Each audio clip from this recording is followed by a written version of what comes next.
Brining!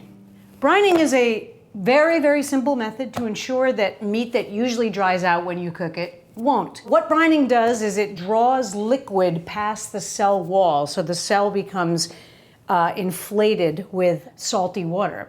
And therefore it kind of bastes itself from the inside out. It'll basically make it a foolproof experience for you to cook pork, chicken, certain game birds. The only thing you really shouldn't be brining is beef or fish. Don't brine them. We're going to use a tenderloin, a pork tenderloin, a classic drying out piece of meat. And the tenderloin that we're using is quite small compared to tenderloins that you might have seen in the regular butcher shop. And this is because it's from a happy animal that was not force-fed chemicals in a death house to produce a big fat loin like you see at the butcher shop. Remember, organic is for you, certified humane is for the animal. Okay, we're gonna fold it and tie it very quickly. It just takes a few seconds. This way it cooks more evenly and doesn't dry out. Buy a bucket at the hardware store, a bucket that you would use to clean the floor. But you're never gonna use it to clean the floor. You're only gonna use it for brining, and once you brine once, trust me, you're gonna brine again. You can also use a metal container. I'd prefer to use a plastic one because sometimes aluminum can leach into the water and you don't want that. I use these wonderful 10-pound flour buckets from King Arthur Flour. Pick a vessel that will hold your item and will not overflow, as it did this Thanksgiving when I put my turkey into the lovely 10-pound bucket and it overflowed and it was a disastrous mess and I had to remake the entire brine. This little fellow will comfortably fit in this bucket. Please choose the vessel according to what you're going to be cooking in it. Okay, so the first thing we're going to do is fill up your bucket with lukewarm water. Now fill it up enough that when you put in your item that you're brining, it won't overflow. So consider how big your item is as you fill your bucket. Many times if you read a brining recipe, they'll tell you you have to heat the brine and stir it until the salt dissolves and it has to be hot and you have to wait 6 hours for it to cool down. It's completely unnecessary. Salt dissolves in water, okay? And you're going to put in handfuls of salt. Start with 2, about this big, and then stir it. I always say not as salty as the sea is just as salty as it should be. Bizarre. Oh, that's very salty, so I'm leaving it there. But I could still drink it if I was on a lifeboat and it was the only water. I could drink it. It's not as salty as the sea.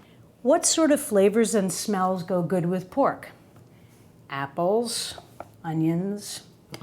And you're gonna just throw this stuff into your brine. Nobody's gonna see it, nobody's gonna eat it, so you don't have to make a big production about cutting it up, okay? You can just go like this. Same thing with your apple that you've washed. Rosemary's a good choice. Just cut it, drop it straight in. I love these. These are pink peppercorns. They're very chefy. They taste amazing. They're actually little dried fruits. They have a wonderful smell. So I just, take some, drop them in there. Do those additions really affect the flavor? Well, if the salt water is being drawn into the cell wall, presumably some of the flavorings are also being drawn in. Let's take a look at what this looks like. I would suggest tasting your brine again, because once you put any raw meat in it, you really shouldn't be tasting it. You can, you're not gonna get sick, but you should probably not do it. So I'm just gonna gently stir this, and I'm gonna taste it. I can taste the apples and the sage and stuff. Is it drawn into the cell wall? Who knows? Hello, little friend. He's going into the brine.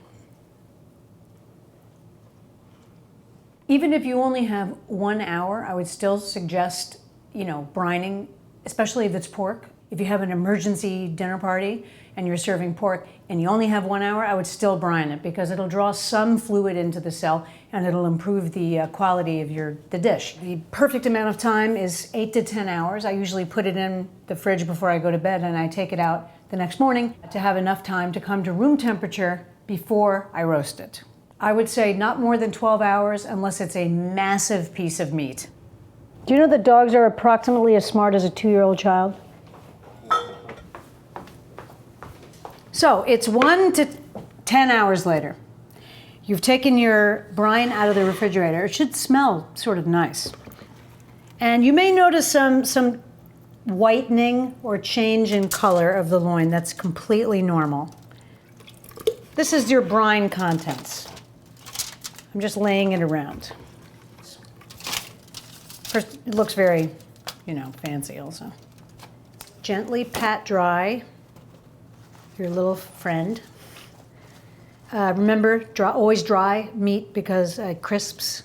Do just a very thin covering of olive oil. You can massage that in just so it's a little bit shiny. Crack a little pepper on top. You're just making it look nice.